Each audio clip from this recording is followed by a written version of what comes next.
Thanks for joining us tonight for the Champlain Valley DSA Endorsed Candidates Forum for the Vermont House of Representatives. I'm Brian Cina. I'm a state representative in Burlington, Vermont. I'm in Chittenden 6-4 along with Selene Colburn. And I live in the Old North End part of that district. It's a piece of the Old North End and most of the East District. I'm in addition to being a state representative, I'm a clinical social worker. I have a private practice, and I also work part-time for the Howard Center as a crisis worker, and I'm in the union, AFSCME Local 1674. Also a community organizer and an activist in many ways. And in addition to that, I'm a performance artist and a DJ and a musician. So that's a little bit about me. I've been a member of the DSA for a little over a year, I think, and I've been involved with the local chapter about 2 years. I'm really excited to be connected with the DSA as an elected DSA member. I'm able to participate in national discussion of elected officials on the municipal and state and county levels, and sometimes we even get to talk to our national level people. And so it's really exciting to be here tonight in a forum where we're going to be able to showcase some of our candidates who are not elected yet and give them a chance to speak about their platform and the things they want to work on. And I'm really excited about the idea of having a socialist caucus in the House of Representatives in Vermont. So I'm going to hand it. Oh, I see the disco ball shining on my face. Look at that. I'm going to hand this off to Selena. That's good timing. Hi, I'm Selene Colburn, and Brian is my district mate. I also represent Burlington's Chittenden 6-4 district, and then live in Ward 1 in Burlington. Prior to serving in the legislature, I was a city councilor in Burlington for a couple of terms. I run as a progressive Democrat, and I'm the assistant chair of the House Progressive Caucus, and also serve as the clerk of the Climate Solutions Caucus in the legislature. And I'm really thrilled to be here with such amazing champions of economic, social, and racial justice tonight, and to hear about what inspires you and what you're running on. So I think we'll jump right into questions. We thought we'd have a first question just by way of introduction for all of you. And we'll start with Emma Mulvaney-Stanek. I've known Emma since she and I served on the Progressive Coordinating Committee long ago. She's an amazing former city councilor, has been a wonderful mentor and friend to me, is a former labor organizer and amazing consultant, and just all around wonderful person and leader. And so Emma, this will be the same question for all of you, but can you tell us a little bit why you're running and what you're most excited to work on and dig in on in a legislative context starting day one if you're elected? Great. Yes, of course. Thanks, Selena and Brian, and all the members for signing on tonight. And first of all, thank you for the endorsement. You know, working and campaigning in COVID is like yelling into a void. So it's hard to know who's paying attention and that the message is resonating. So I really appreciate the support. So a little bit on what excites me, as Selena mentioned, I used to serve on the Burlington City Council from the Old North End, and I also was the chair of the Vermont Progressive Party for about 4 years shortly ago. And progressive issues to me come down to economic justice. And it's the first and main plank in my platform and what inspires me to really get to work in the State House. An overlay on that is really the reality that there are not enough people in the State House who have a lived experience of what Vermonters are struggling with. And be it, you know, being self-employed like I am now, or being a working class family, or having children navigating what's about to happen with the reopening of school, with COVID, or childcare costs. There's a lack of understanding and urgency from many folks who serve in the state legislature right now. So I would bring that frame of reference and that real lived sense and experience into the debate, so that we know we can't settle for less. We have to change the economic realities for Vermonters to meet their basic needs. And so as Selena said, I spent most of my career actually working in economic justice as a labor organizer with the Teachers and Support Staff Union of the Vermont NEA for over a decade, all over the state. And then also working at the Vermont Livable Wage Campaign prior to that, really advancing just fundamental fairness with wages in Vermont.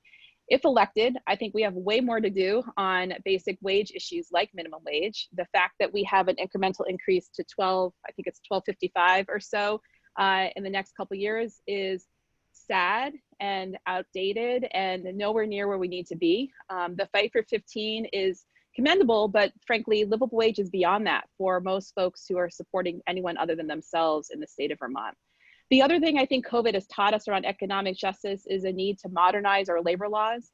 So modernizing in the sense of catching up with the way that Vermonters work today. So many of us are either self-employed or work side gigs or hustles to make ends meet, which is a whole other discussion in of itself. But when things go wrong, they can't access things like unemployment or workers' comp or basic rights in terms of fairness. And they're really put to what's the word? They're very vulnerable to these large corporations who are hiring them in this gig economy. So I think we can do more to protect basic rights in the workplace and think creatively on how to support folks who are working outside the traditional employment means. And that includes extending unemployment benefits as we have during COVID, and also creating due process rights for all employees. So as a union organizer, it is incredibly invaluable to have that protection so you can't be fired just for any particular reason. Having again due process rights would create a fundamental fairness in the workplace for folks who can't easily access a union. The other thing that I would just raise, how am I doing on time, Brian? Who knows? I Okay. know. Yeah, you're good. You're hitting your Okay. your 1 minute mark. Oh, okay, thank you.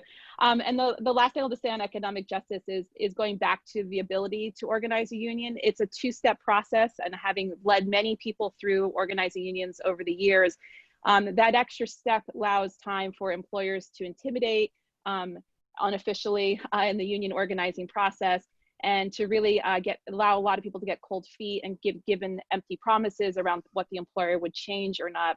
And so I think we need to simplify that process. It's a process. That's my baby in the background because I'm a mom, folks, so sorry. He might come in screaming at some point. Another lived experience. But the other part I would just say is if we simplify that, more folks can access basic democracy in the workplace, and card check is one way to do that. I'm happy to answer more questions about that. And so I'd wrap up by just saying, other parts of my platform include fighting for an equitable education system, which means re-examining how we fund education in a more progressive manner. Also looking at the system. There are inequities based on race, inequities based on LGBTQ issues. I grew up in Barre, Vermont, and we have a long way to come to make safe spaces and safe schools for students, as well as employees for that matter, for folks who have marginalized identities. So I would hope that Vermont could become a leader in that, not only in how it structures its curriculum, but its expectations for those who are educating, Vermont youth. So I think I'll pause there. I don't want to go over. Great, thank you. And I'm going to go on pause so you don't hear my lovely son, who's going to turn 1 on Election Day, August 11th, in the background. Ooh. Thank you so much, Emma. And up next, we have Scott Pavek. Scott had declared his candidacy for the Chittenden 6-5 district last year, and he is a person in recovery, a neighborhood planning assembly member, and a graduate student at the University of Vermont. And I'll just editorialize a little bit and say that Scott has been incredible, an important voice and champion for treatment access, for harm reduction, and just for equity policies that really work for all Vermonters. So thank you for that, Scott. And same question for you. Tell us a little bit about why you're running, what excites you, and what you really want to dig into right out of the gate if you're elected to the legislature. Right. Thanks for having me tonight, everyone. Thank you for the endorsement. It's humbling. It's a lot of responsibility. It's something I take very seriously. And thank you, Emma, for an amazing story, and for hopefully we get to work on all of that together.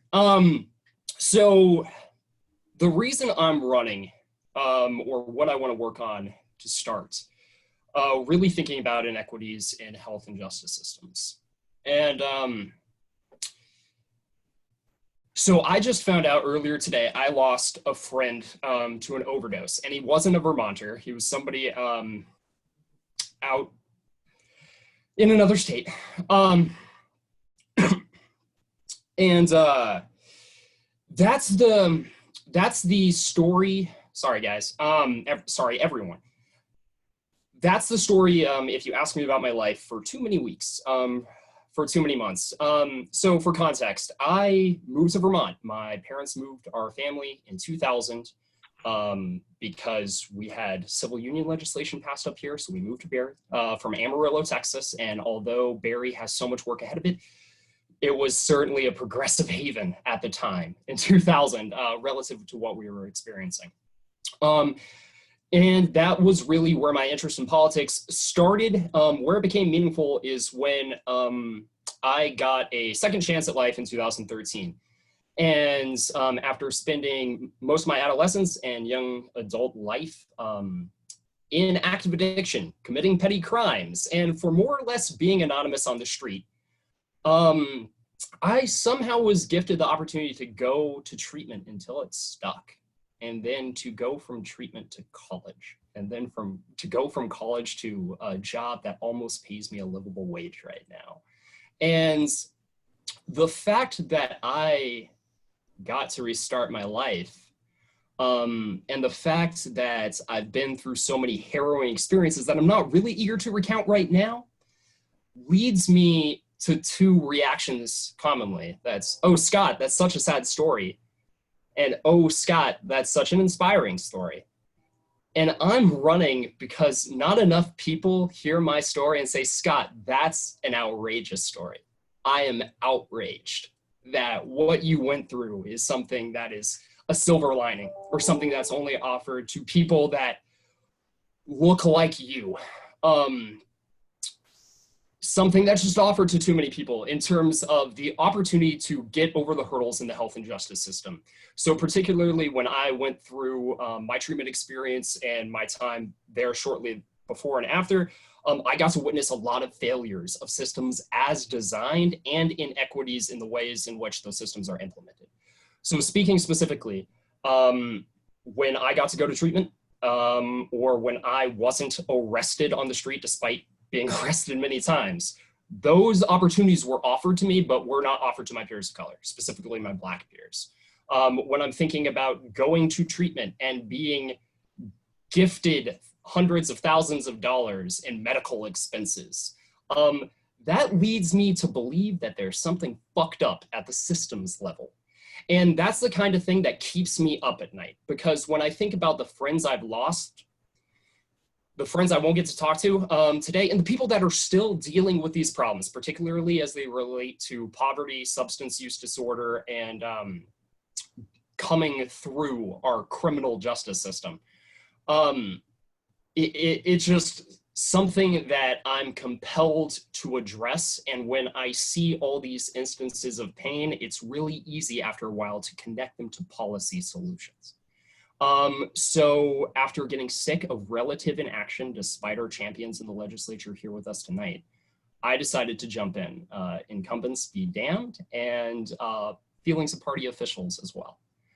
So I've been telling this story and been hustling now for far too long. But ultimately, if I were to be elected, the things I want to address, basic stuff, just like ending the overdose crisis. Something that could be done relatively simply, probably in the next biennium, in terms of getting progressive change through specific policy proposals related to decriminalization of medications, decriminalization of behaviors related to being sick, and generally ending excuses for law enforcement to be involved with people who are simply struggling, be that with mental health, poverty, or substance use. I think that's enough of the sob story and about all I'm composed for. So thanks for having me. I really appreciate it, and looking forward to connecting with y'all soon. You clocked in at the most perfect 5 minutes I've ever seen. That was, you just must have How I sensed do it. perfectly. All All right, well, thank you. Next up, we're going to have Tanya Vyhovsky, and I'm just going to say a little bit about Tanya before you begin. Tanya is a social worker, and she's a longtime community organizer and activist. She began her activism on the Healthcare as a Human Right campaign and in Vermont, and since then she's committed herself to the fight for justice, equity, and representation across many issue campaigns.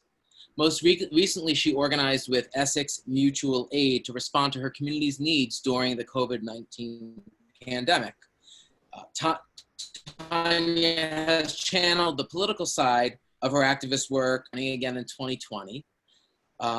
And Tanya, I'd like to turn it over to you now to speak a little bit about what has inspired you to run and what you'd like to do as soon as you win and take office in January of 2021. Thank you, Brian. So I am running because I believe that we truly do need every voice represented if we're ever going to make truly transformative change. Our leadership does not reflect all of Vermont. It is primarily too old, too rich, too white, and too male. And we have a vast majority of perspectives and representation and voices that just aren't there. I look to Montpelier and beyond Montpelier, and I don't see myself represented. I don't see my partner represented, and I don't see the many struggling people who seek support from me as a social worker represented. And it started to feel to me like I was plugging holes in a sieve, like I was patching people up and giving them coping skills, but sending them back out into a world that was fundamentally broken. And so I moved towards fixing those systems, because ultimately those people are being failed by broken and dysfunctional systems that I believe we can fix when we come together and when we collaborate together to build transformative change that includes everyone. I grew up in Essex in a single parent working class home, and I was able to go to college, though I do hold a pretty significant amount of student debt that I'll probably never pay off in my lifetime.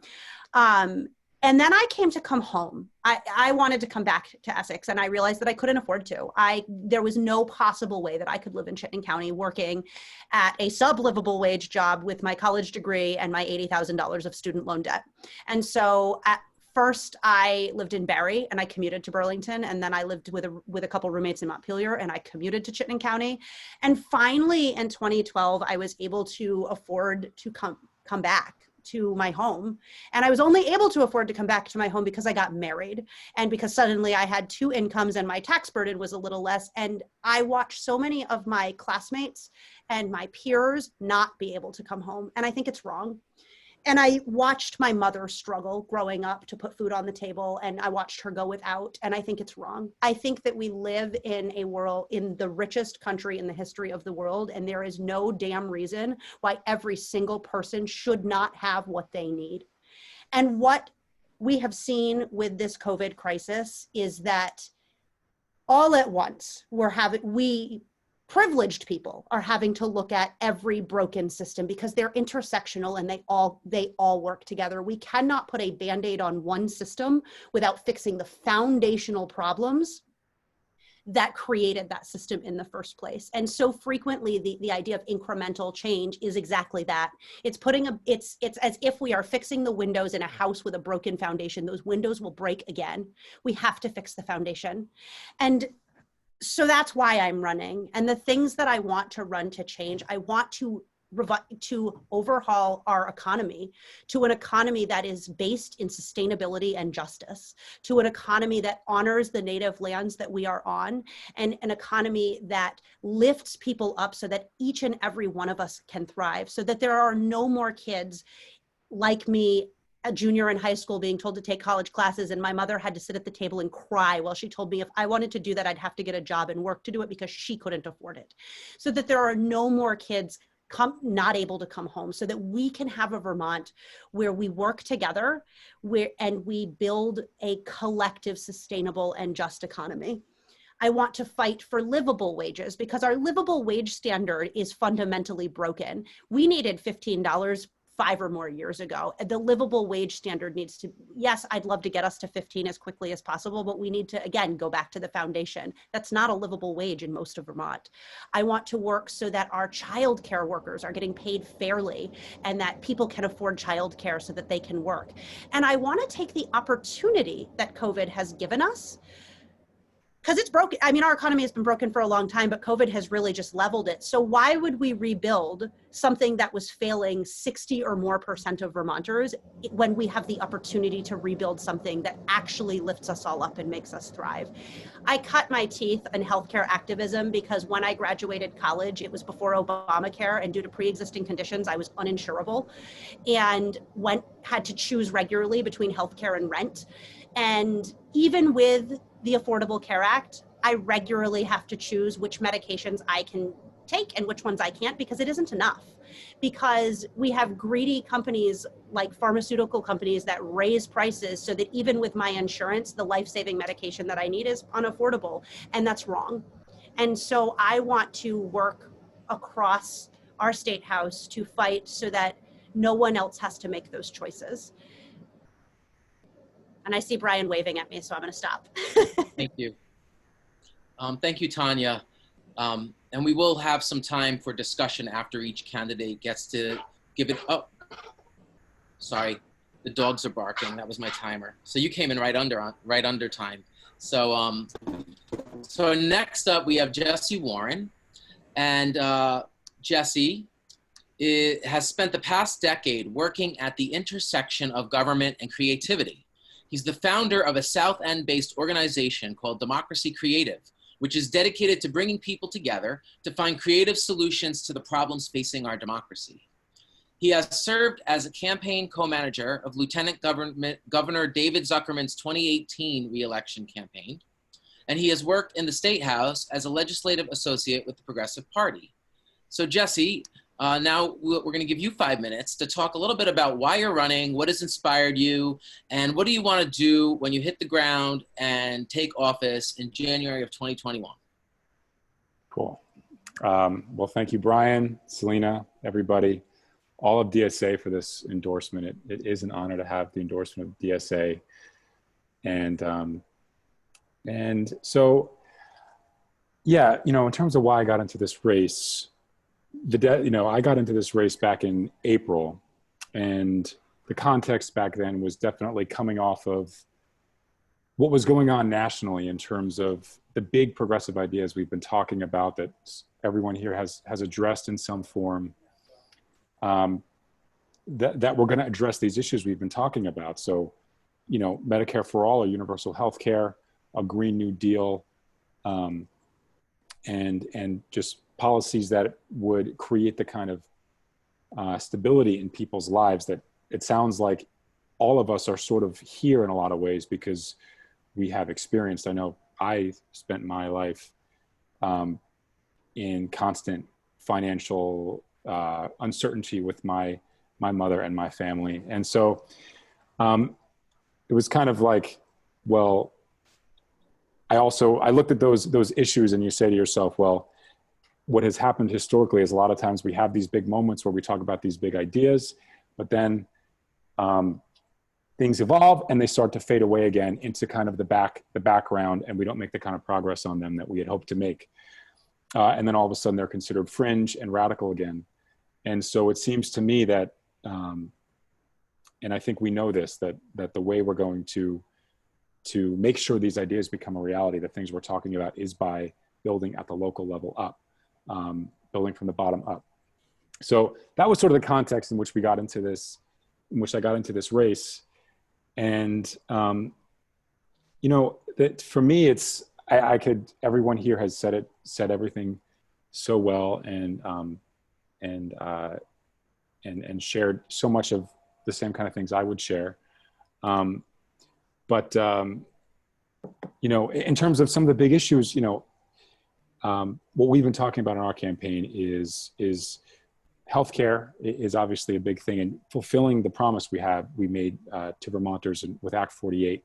I think that's something, as Tanya mentioned right now, I think that COVID has really opened a lot of people's minds to the possibility of making the structural changes that are so necessary right now that will address all these issues.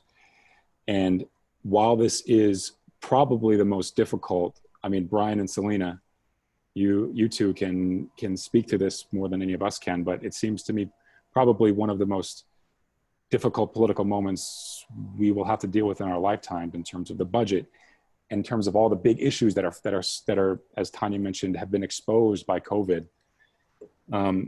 This is the most difficult political moment perhaps in our lifetimes, but also I do truly think that because the world has changed so quickly with COVID, we have this huge opportunity right now to really get to address these core issues, like structurally changing the reality that, as I talked about and as everyone has mentioned, the majority of Vermonters, the majority of Americans are living in just constant insecurity, constant worry about how they're going to pay for their next meal, how they're going to pay for their rent. And one of the things about COVID is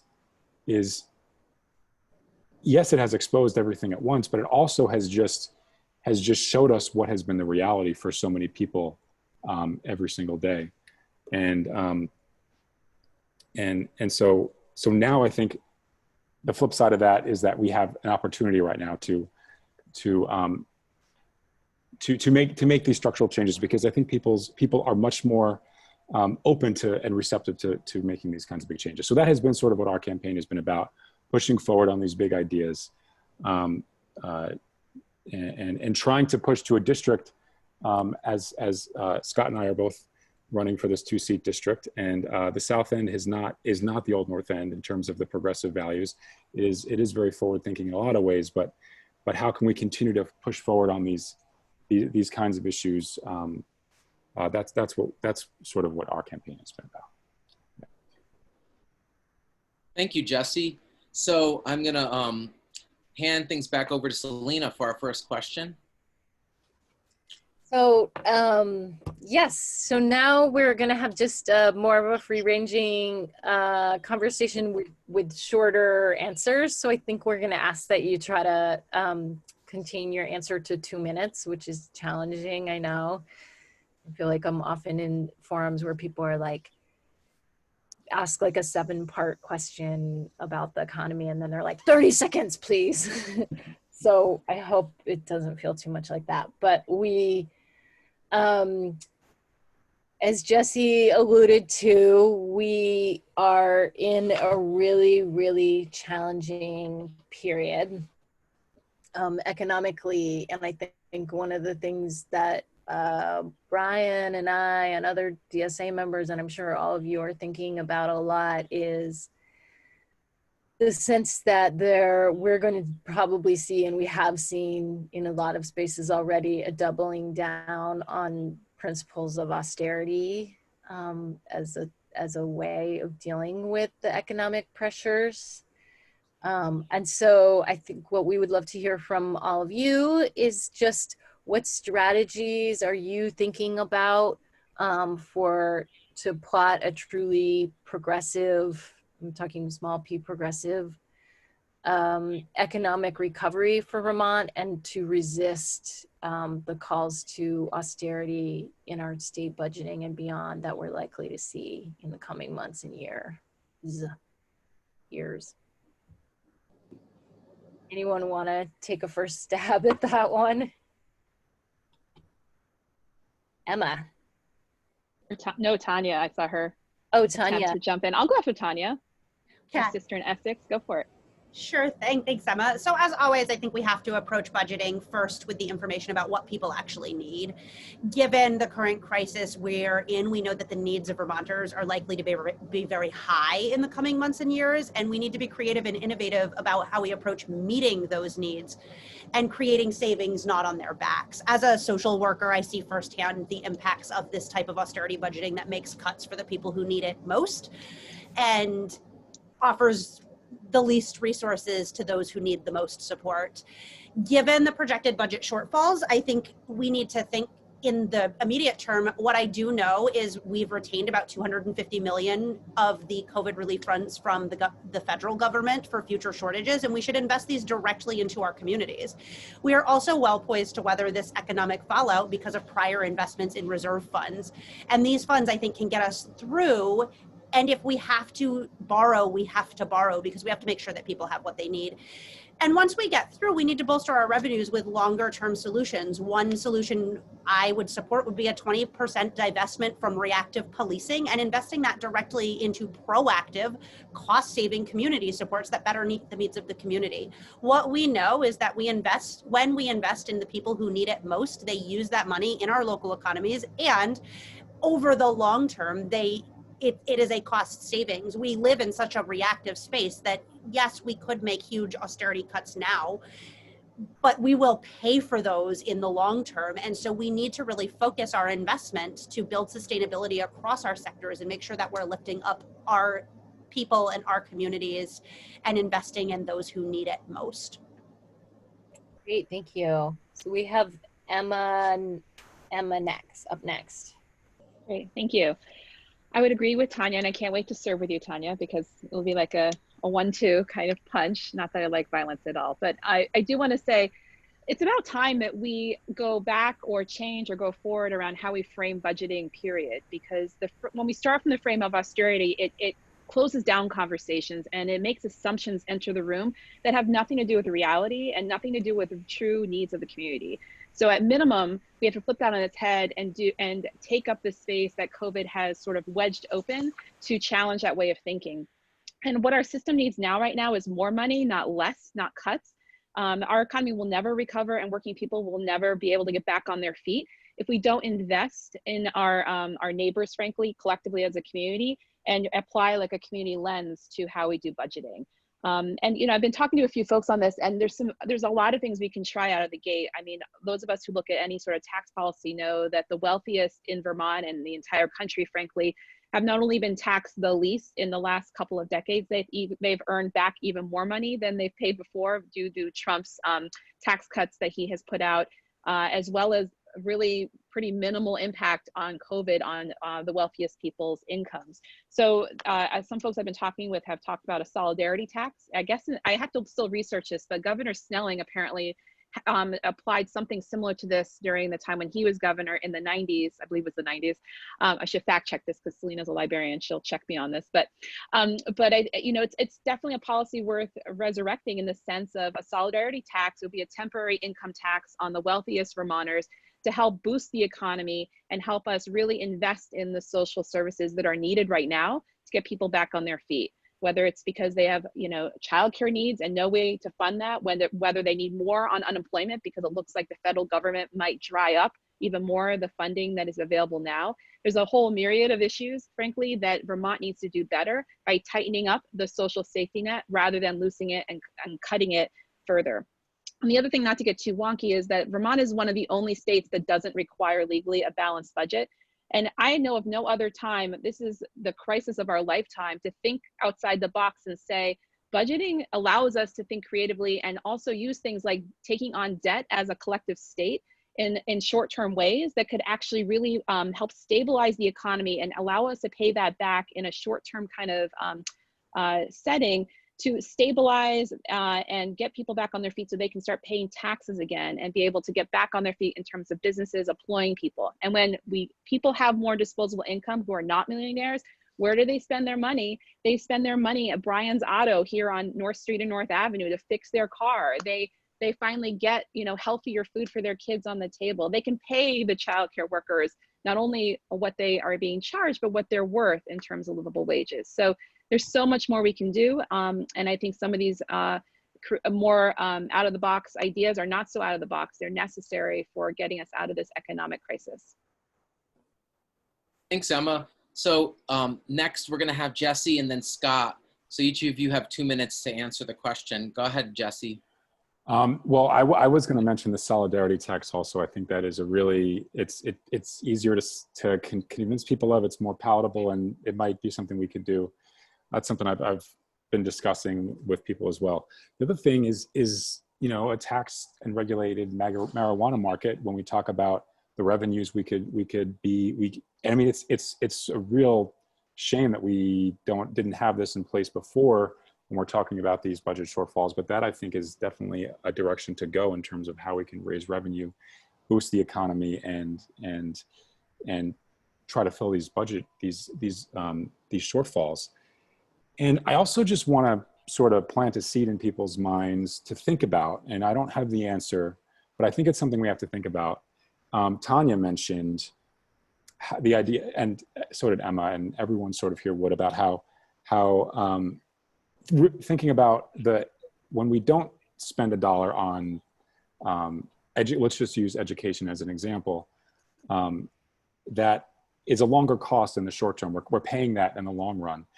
And I think one of the things we have to do as, whether, as the left, as the progressive left, as the socialist left, is think about ways to communicate that idea to the sort of the average Vermonter who just thinks in terms of, they have to balance their household budget, and they don't necessarily recognize how important it is, how the debt is still on the books. It just may not be on the financial books, it's on the social books. We build a debt to our kids in terms of the potential they don't get to reach when we're cutting their education funding. So I'm thinking of this in terms of like Stephanie Kelton, who is leading the charge on modern monetary theory. It's different, doesn't really quite apply to Vermont budgeting, but a lot of that work is thinking about how do you explain things to people who are so stuck in the kind of the capitalist, predominant economic ideology. Our work is trying to change that and think of ways to kind of twist the knobs in people's heads so that this stuff starts to make sense. A lot of us here on this call get it. A lot of us on the left get it, but a lot of people, obviously, in the middle and on the right still don't. So I think that's just something to be thinking about. How do we communicate this in a way that makes sense to people like that? Thanks, Jesse. Scott. Yeah, sure, thanks. Take it away. So in terms of resisting austerity, I feel kind of bad that I can't say beyond yeah, that's really easy. Austerity is incompatible with my being, with my understanding, with my education, and in terms of personal experience and policy work to understand cuts down the line. The hardest thing there is communicating perhaps to constituents after the fact if they don't understand why I've decided to stick by my values. So don't really have much issue there on the personal level. In terms of how do we resist it on the state level when looking at those budgets, all the tools that have been mentioned so far in terms of the suite, there's been nothing disagreeable or infeasible mentioned in my estimate. Talking about taxes and talking about incremental changes. And I say incremental changes relative to historical tax rates, of course. So it's always in the eye of the beholder, but talking about establishing new wealth taxes or incremental adjustments to income taxes. I've never really bought into or seen any projections that the idea of wealth flight or rich people will leave the state behind and then will somehow be with less resources than we were to begin with. In terms of other changes outside of this to resist austerity broadly and how we would tie these ideas together. If we are facing a crisis, unprecedented crisis that requires unprecedented cooperation, all hands on deck, we should allow more Vermonters to participate. And I would tie that idea to decarceration, to bringing Vermonters home, to spending less on keeping people out of their communities where they could be contributing, if not in terms of the state's GDP, but in terms of the grossly framed human capital, but talking about just investing in people and talking about allowing people to enrich their communities through simple participation, be parting families again. Regarding cannabis, I wrote this as a student for a student with the Vermont Legislative Research Service in 2000, something we could have done years ago, and our current legalization is definitely a terrible model. Thanks. Thank you, Scott. We have time for a few more questions. You all spoke to the issue of resisting austerity in light of the pandemic and how the pandemic highlighted the underlying issues in our society, and also show just how delicate and fragile our economic system is, and how quickly it affects the most vulnerable people when the capitalist economic system has any kind of disruption. And as part of this time that we are in, another area where we are seeing greater awareness of disparities is in the area of racial justice. People are noticing more, and when I say people, it's mostly white people noticing it, because people of color, we actually have known this our whole lives, but more white people are becoming aware of the disparities in our social systems. We see disparities in the healthcare system, in the way that healthcare providers even view the pain of people of color being different than white pain. We see disparities in our education system, in discipline and in academic achievement. We see disparities in our criminal justice system, in the way that people are treated at every stage of the criminal justice system based on their skin color or their ethnicity. So that being said, considering the heightened public awareness of disparities based on race and ethnicity, we'd like to give you each 2 minutes to speak about some of the solutions you have, some of the ideas you have for what we can do as a society to get to the root of of racial injustice. So who would like to go first? Everyone's being very polite. So Scott is first, and let me know in so it chat. continues on a similar vein.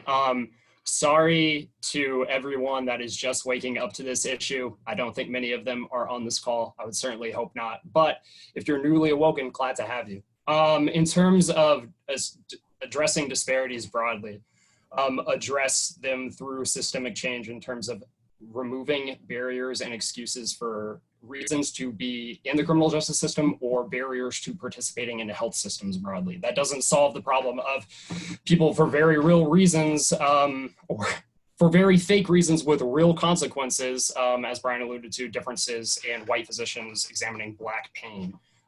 Study that came out very recently affirming that again. But certainly talking about, okay, decriminalization of or legalization of broad, petty reasons, thinking about keeping people out of returning to the system through revision of our supervised community release programs, looking at parole and probation, and then certainly talking about universal healthcare. It's certainly one less barrier to go over if everyone has the right to get in the door. Thanks. I think, Brian, yes? Yeah, thank you. Go ahead, Emma.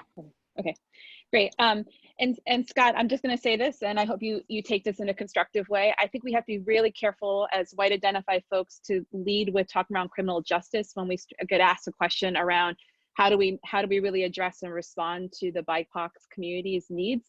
And because it sets a frame that unfortunately we've all been taught through the school systems that we've been living through, and what's good, bad, and how do we address racism in the systems when we start with criminal justice in the conversation.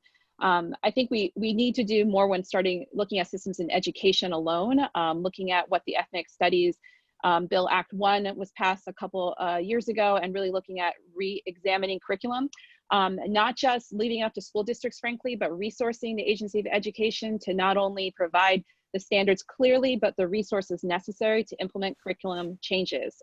Too often what comes out of the state goes on to trickle down to the local districts, and they're left with no expertise and support to implement changes. And so ethnic studies is so incredibly important so that all students benefit from learning around all aspects of our community and our world and cultures, and the accurate parts of history that are left out and whitewashed in what we are taught now.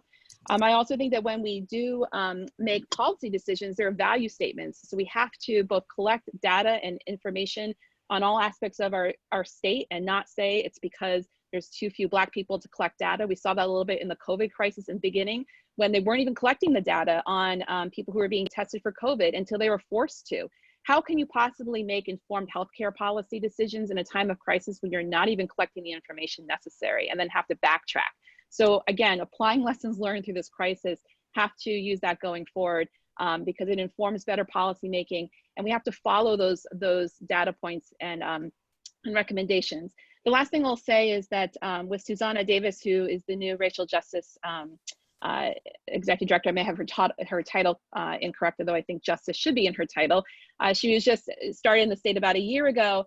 And it's great that we have this position, but we have to do so much more in order to make sure that office is well resourced and has the independence it needs when it needs to be critical of state leadership if things aren't being done enough to address racial justice. And she alone noticed that there were many different task forces examining racial justice issues, and they all didn't know about each other.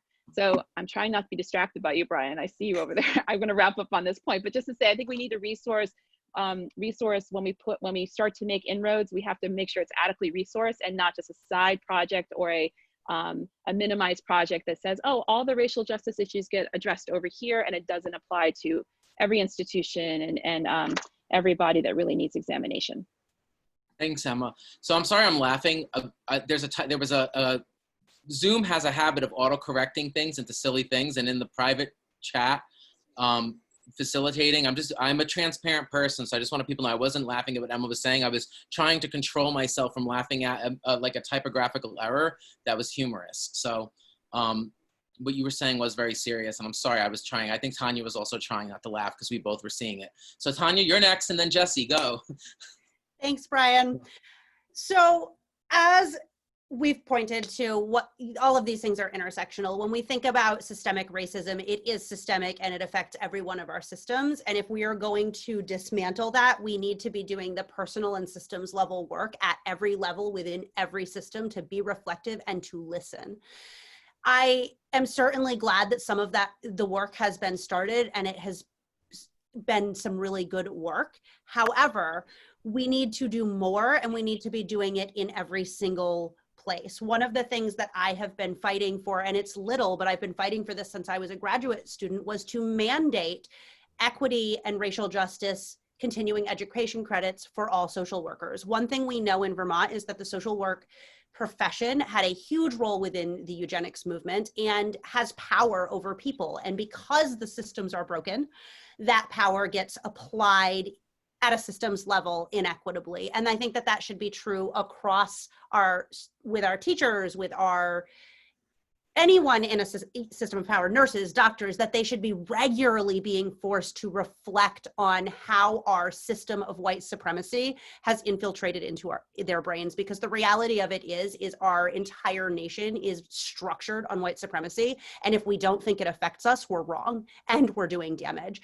And we have to be doing that work every day, both personally and within our systems. And we need to be looking at every one of our systems and unpacking and rebuilding something that isn't mired in white supremacy. And I think only with this continuous work will we ever build something that isn't mired in racism and white supremacy. We all have blind spots and we will all get it wrong sometimes, but if we are not open to continuously doing better when we know better, then we're never going to fix anything. Certainly, we need to reimagine our public safety system and ensure that all of our communities and members have what they need. And certainly we need to build out equity within our education system. And is that me that you're telling me I'm done? Okay. Thank you. Yep.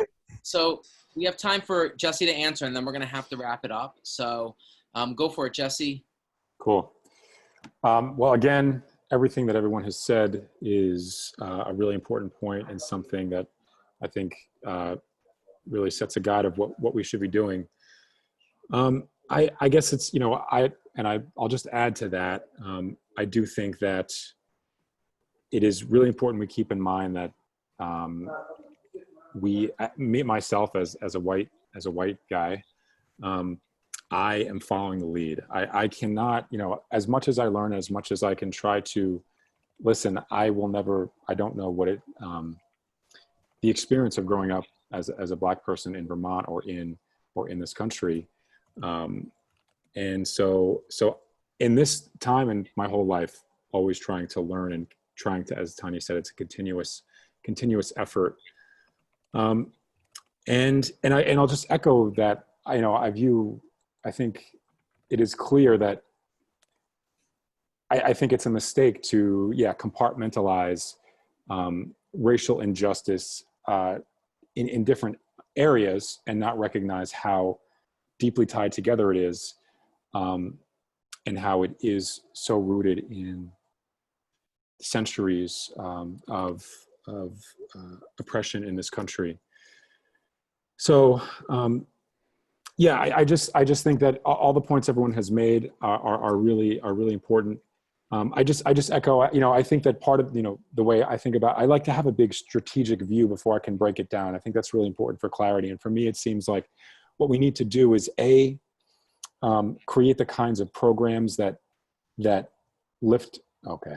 Well, You've got 15 more seconds by Yeah. myself. Go for it. Finish your okay. thought. I was just going to say we need programs that universal health care that are addressing the racial inequities, Green Mountain New Deal that are addressing the environmental impacts that are so tied to race, and the fiscal policy, the sort of safety net policies that help so many people, and also have specific policies that lift up people who, because of centuries of oppression, have been left behind economically, and that trickles out to everything. That was a quick way of saying it, but yeah, I'll just leave it at that. Thanks. It's really too bad that we don't have more time to dig into these topics tonight. But thanks everyone for giving DSA members a taste of where you're coming from with things. And there's so much more for us to talk about around these topics and many more. Selena and I had much more we wanted to talk with you about, but we do respect that you all have competitive races where you have many events. Some of you have to go to events now, so it's not fair to have some of us continue without everyone. So we're gonna wrap it up now, but thanks to you all for joining us tonight. Thanks to all our DSA members for watching, and please be in touch with any of us if you have further questions. And Selena, I'll let you have the last word. Yeah, thanks. You are such an inspiring group of people, and I'm so grateful to all of you for stepping up and doing what's really hard, which is campaigning. And thanks also to, I don't know the degree to which the panelists have been able to pay attention, but there have been some really great and thoughtful comments from attendees in the chat room as well. And so I just want to thank everybody who's been following along and adding to the discussion there. I've really appreciated getting to see your thoughts as well. So thanks everyone. And there are lots of links to how you can help these great candidates. And I hope everybody watching and following along will step in and help us elect real champions to the State House.